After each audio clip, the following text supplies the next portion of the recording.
Hi, I am Christopher Kriz. I'm the music director for Mother Courage and Her Children. How do you typically approach beginning work on a production?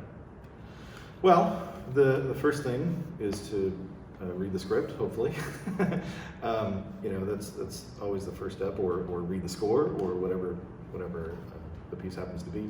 But really, no real work. You read something, everyone has a reaction to something, you have some ideas, but it's not until that sort of first meeting with the director and you understand what the director's vision is for a production, then that's when the real work starts, and that's when all the designers start to collaborate and have discussions. And so I try not to form too many preconceived ideas before we have that sort of first meeting. What is your history on working with Bertolt Brecht's plays and Mother Courage? I've done a fair amount.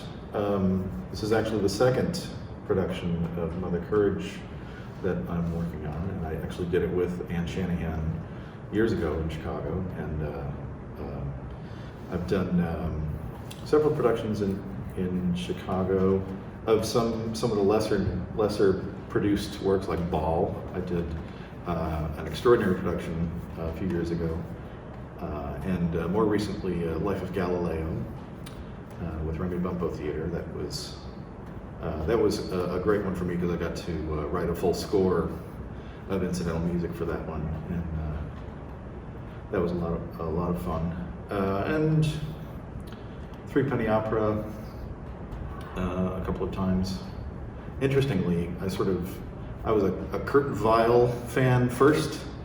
That's sort of how I came to Brecht, but ironically, I've only ever worked on Threepenny Opera, and I've done all these other Brecht plays. But yeah, it's something I warm to.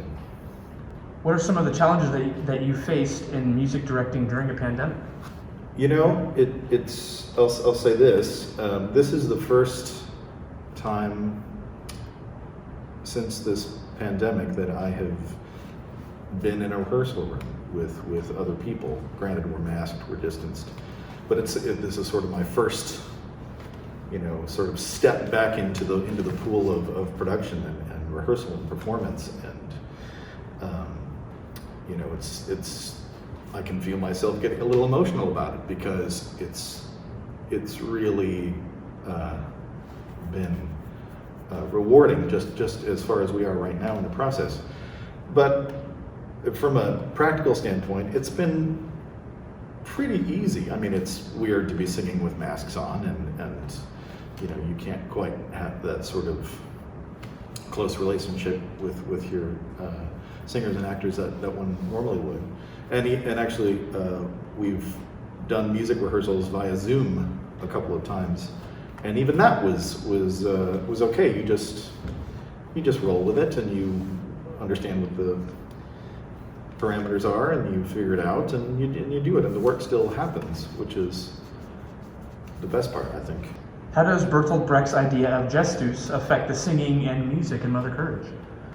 All of the songs in this play, and in a lot of Brecht plays, I think, they're just an extension of that, an amplification of that. The songs aren't typical musical theater songs or anything like that. There's the same kind of detachment and commentary that all of the play is. So when a song occurs, it doesn't have the same sort of dramatic involvement or dramatic arc that a musical or an opera might. There are these little standalone things, and musically there may be like an A section and a B section, but they repeat, and then they stop, and then it repeats, and then it stops, and it's another verse, and it stops. There's no development. There's no bridge. There's no key change for emotional sort of involvement or anything like that. They're very presentational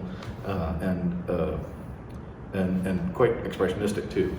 How does Tony Kushner's translation of the play impact the music and lyrics as opposed to other translations?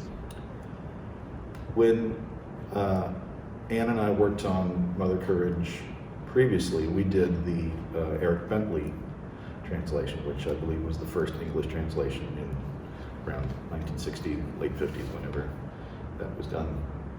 And the score that we're using for this production, and as well as that production, is not quite the original score, but it was Brecht's favorite score by a composer named Paul Dessau that Brecht worked with many times.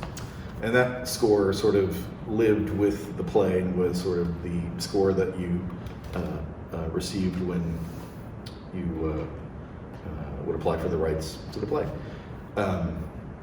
That translation was not super accurate in terms of matching the prosody of the German and the fitting the translation with the syllables and the emphasis of the words, etc., etc.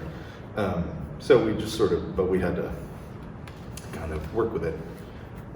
When Anne brought me into this project and explained to me that she wanted to use the Tony Kushner, there was a question of the score.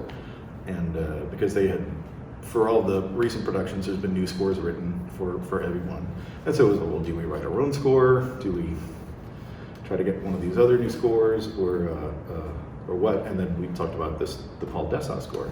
And I was like, oof, because I had no idea what, Kushner did with the lyrics, and if he even paid attention to that kind of thing. You might just write a song lyric, in a translation, and who knows if it will fit. So I got the script, and just looking at the very first song, I was delighted to see that not only did it fit, he paid strict attention to the German and in the prosody of the German. So every emphasis fit so much better than the Bentley version that we had done years ago.